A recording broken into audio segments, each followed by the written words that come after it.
Good morning students, welcome to Indian Zoom online classes. I am your educator Saima OS and today we will learn about reproduction. So it's our next chapter, unit 3rd, which is reproduction. So what do you understand by this term reproduction? See, हम लोग देखते हैं कि जो हमारी population है, world population है, it's continuously on rise. अगर हम ह्यूमन पॉपुलेशन की बात करें इट्स एक्सपोनेंशियली राइजिंग.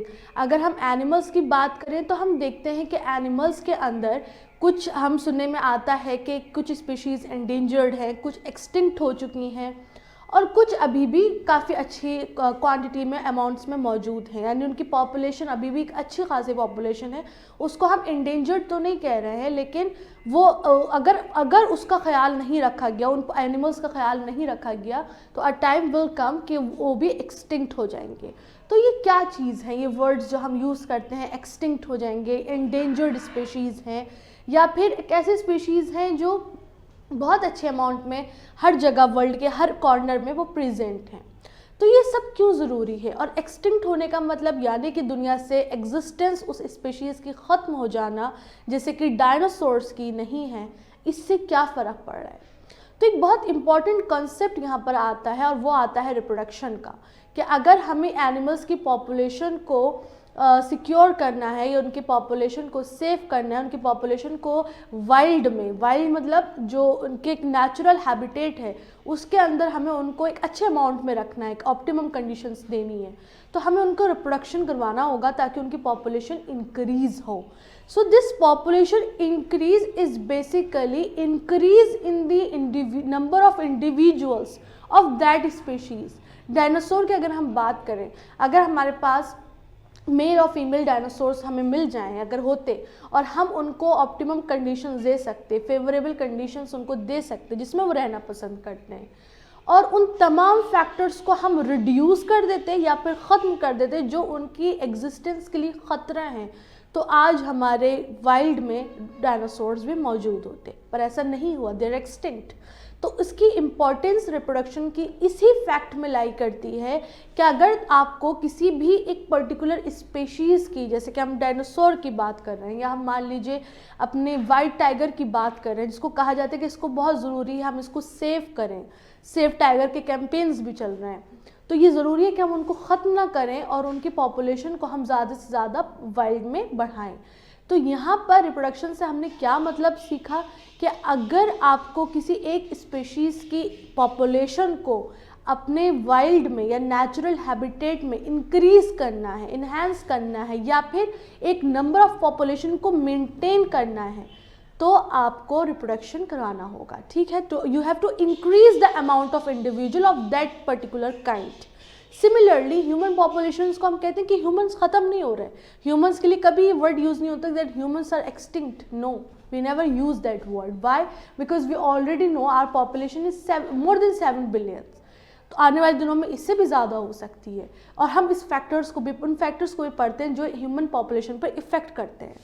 खैर, वो इस चैप्टर का इससे कोई ताल्लुक़ नहीं है, लेकिन इस बात का बैकग्राउंड जानना बहुत ज़रूरी है कि रिप्रोडक्शन की इम्पोर्टेंस क्या है. तो इम्पोर्टेंस ये है कि रिप्रोडक्शन एक ऐसा प्रोसेस है, एक ऐसा प्रोसेस है जिससे कि कोई भी ऑर्गेनिज्म अपनी पॉपुलेशन को इंक्रीज़ करता है, अपने नंबर ऑफ इंडिविजुअल को इंक्रीज़ करता है. क्यों करता है?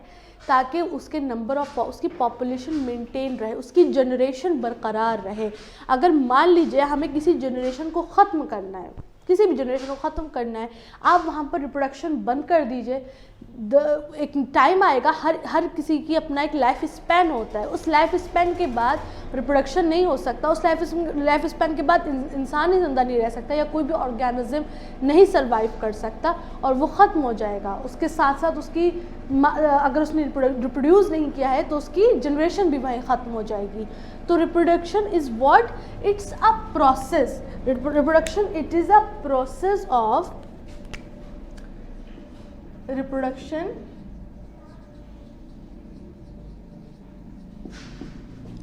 is a process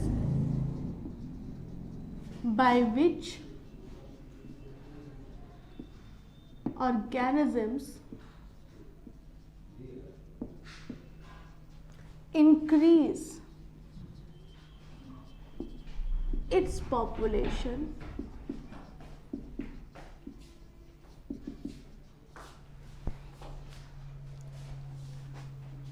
by giving rise to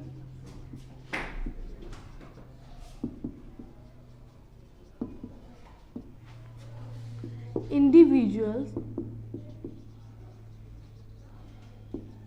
या फिर organisms of its own kind। ठीक है, ये बहुत इम्पॉर्टेंट है कि रिप्रोडक्शन एक वो प्रोसेस है जिससे ऑर्गेनिज्म अपनी पॉपुलेशन को इंक्रीज करते हैं by giving rise to the individuals और organism of its own kind। own kind से मुराद ये है कि an elephant is not going to give rise to a dog, okay, a bird is not going to give rise to a turtle। so this is what it means and it's a very important thing कि अपने ही kind को, अपने ही generation को वो enhance करेंगे, propagate करेंगे। इससे क्या होगा कि इससे life जो है वो sustain रहेगी, यूनिवर्स में जो उस ऑर्गेनिज्म की पॉपुलेशन है वो सस्टेन रहेगी, वो ख़त्म नहीं हो जाएगी, एक्सटिंक्ट नहीं हो जाएगी। तो इस चीज़ के लिए हमें क्या ज़रूरी है कि हम रिप्रोड्यूस करवाएं। Reproduce is going to increase the number of individuals of that particular kind. Okay, so this is a very basic thing that you all must know. तो अब हम आ जाते हैं कि दरअसल रिप्रोडक्शन होता कितने टाइप्स का है। रिप्रोडक्शन दो टाइप का होता है।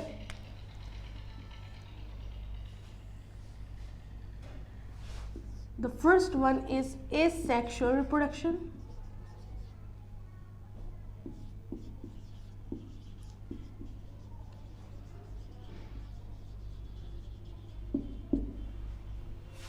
and the second one is sexual reproduction।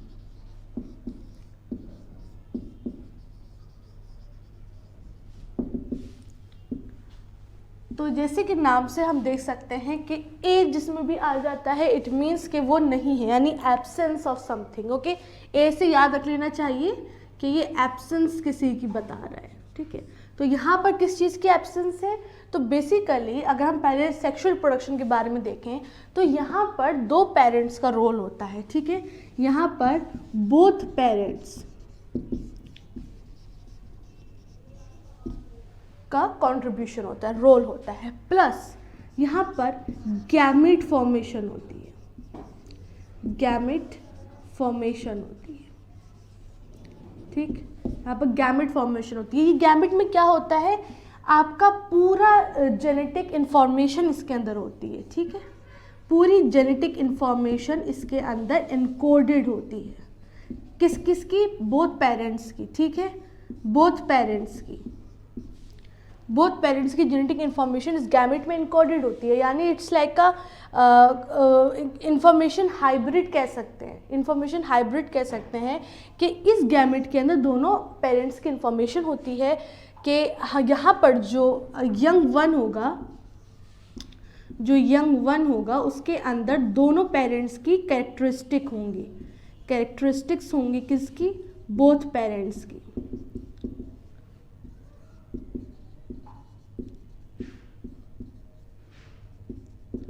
ठीक, ये किसका कैरेक्टरिस्टिक है? ये बेसिकली कॉम्प्लेक्स ऑर्गेनिजम्स का ये एक कैरेक्टरिस्टिक होता है that they reproduce via sexual reproduction, क्योंकि इसके अंदर एक सरप्लस अमाउंट ऑफ एनर्जी का यूटिलाइजेशन होता है। ठीक है, सरप्लस अमाउंट ऑफ एनर्जी का यूटिलाइजेशन होता है। यहाँ पर आती है सबसे इम्पॉर्टेंट बात कि सेक्सुअल रिप्रोडक्शन का सबसे बड़ा मेन एडवांटेज क्या है?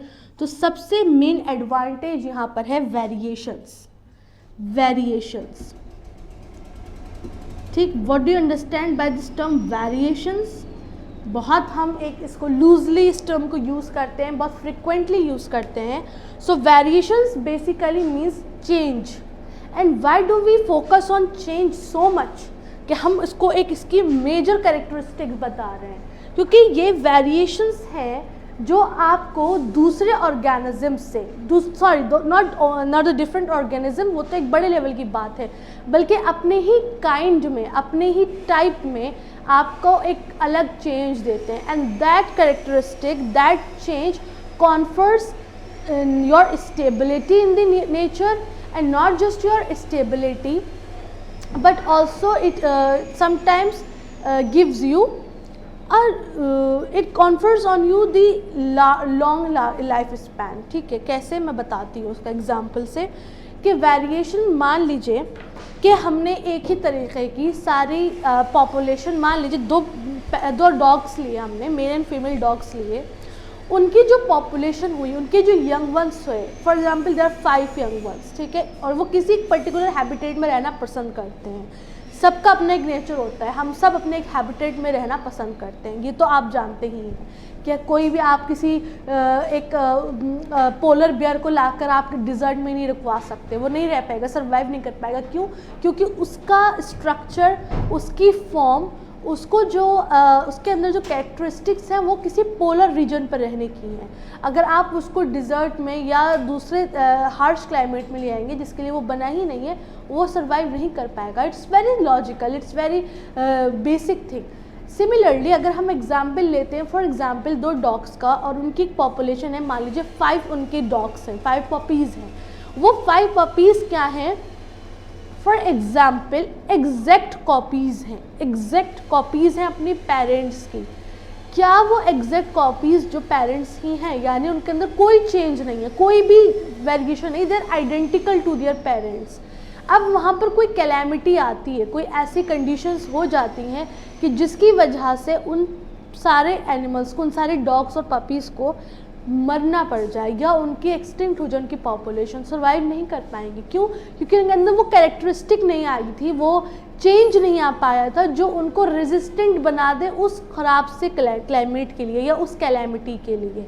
यही हम देखते हैं कि मस्किटो के साथ होता है. मस्किटोज़ में क्या होता है कि हम उनके ऊपर बहुत सारे अपने इंसेक्टिसाइड्स वगैरह डालते रहते हैं, उनको मारने के नए नए तरीके ढूंढते रहते हैं कि आपने ऑल आउट लगा दी, आपने मॉर्टिन अपने घर में जला दिया, आपने सारे काम कर लिए, लेकिन mosquitoes are not going to extinct. क्यों? ऐसा क्यों होता है? क्योंकि हम जानते हैं कि मस्किटोज़ की भी अपनी अपनी स्पीशीज़ होती हैं, और उस स्पीशीज़ को मान लीजिए हम पर्टिकुलरली टारगेट करें, एक ही तरह के मच्छरों को हमने टारगेट किया, मारने की कोशिश की, लेकिन हमेशा ऐसा होता है कि उनमें से कोई ना कोई जो मस्किटो होता है वो सर्वाइव कर जाता है.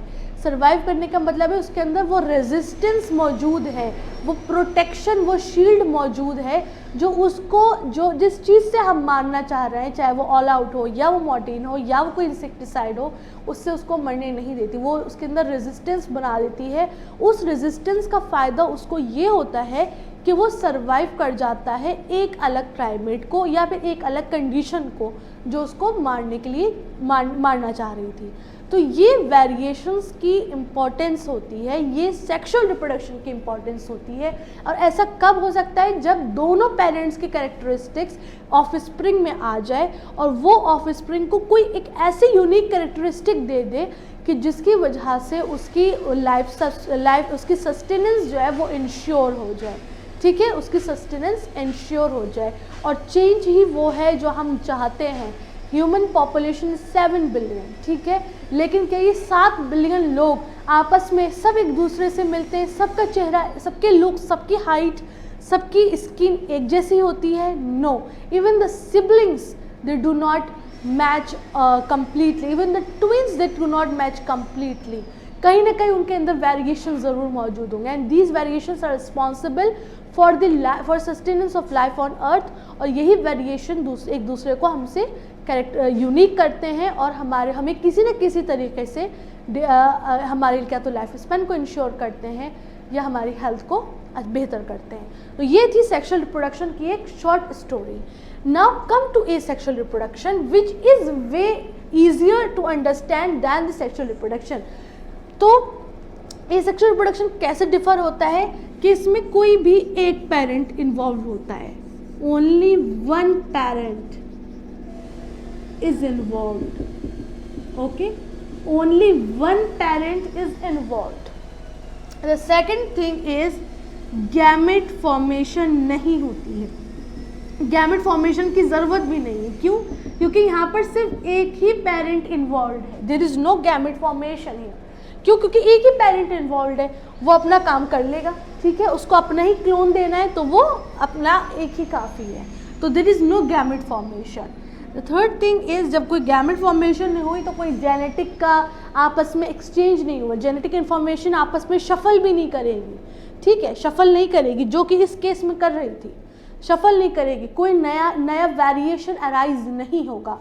This is a point to understand कि when there is no genetic information shuffling, okay, you must understand this word shuffling, कि दो चीज़ों को आपने मिक्स कर दिया, कोई मिक्सिंग नहीं हो रही है, कोई नया कैरेक्टर अराइज नहीं हो रहा है, ना ही दोनों पेरेंट्स की कैरेक्टरिस्टिक आ पा रही हैं इसके अंदर, तो क्या होगा? No variations, no variations, no variations. No variations का मतलब क्या होता है कि एग्जैक्ट क्लोन्स जो ऑफस्प्रिंग प्रोड्यूस होंगे वो कैसे होंगे? They will be the exact clones of their parents, exact clones यानी एकदम आइडेंटिकल कॉपी होंगे अपने पेरेंट्स की। यहाँ पर इसको शो कौन करता है? ये इसको एक्सप्लिसिट कौन करता है, एग्जिबिट कौन करता है? आपके जो लोअर एनिमल्स हैं, सिंपलर ऑर्गेनिजम्स हैं, ठीक है, जो सिंपलर ऑर्गेनिजम्स हैं वो इसको एग्जिबिट करते हैं। Okay, so now we will focus on asexual reproduction. पहले हम एसेक्सुअल रिप्रोडक्शन को फर्दर ध्यान से पढ़ेंगे और इसकी टाइप्स को समझेंगे।